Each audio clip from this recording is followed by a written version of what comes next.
Sinabi ko hindi ako okay. Kailangan ko na makakausap. Pero walang gustong makinig. Gusto ko lang naman yung makikinig sa akin eh. Yung may masasabihan ako ng mga problema ko.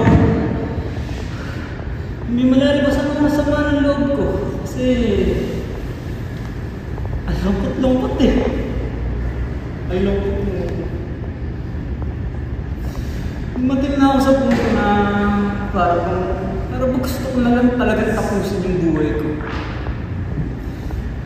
Kaya paano tapusin ko na lang kaya talaga yung buhay ko, no? Ang saya-saya siguro nun. Saya-saya siguro nun. Tama. Sandali lang. Nanda ako talaga ng bagay na to para sa pagkakataon. Teka lang. Nanda ako talaga. Ito.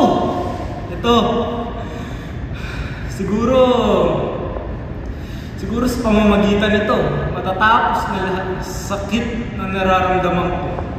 Siguro matatapos na rin yung mga gabing tahimik lang ako umiiyak sa kwarto. Siguro magiging masaya na sila. Silang lahat na may galit sa akin. Silang lahat na may ayaw sa akin. Siguro sa puntong to, mamahalin naman na nila ako. Pero bago ko gawin ito lang ang pakiusap ko sa mga tunay na kaibigan ko. Huwag kayong iiyak sa burol ko na parang lungkot na lungkot din kayo at parang dinimayan ninyo.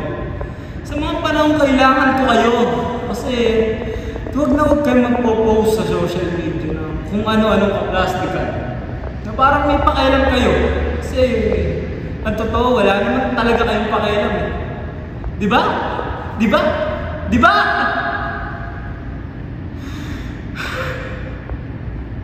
At sa mga taong patuloy na nananakit ng damdamin ko at umusga ng pagkatao, maging masaya sana kayo.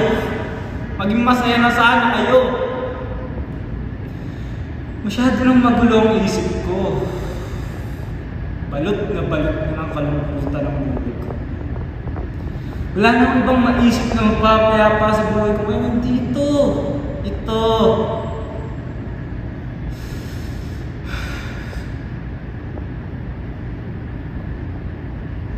Ma. Patawad.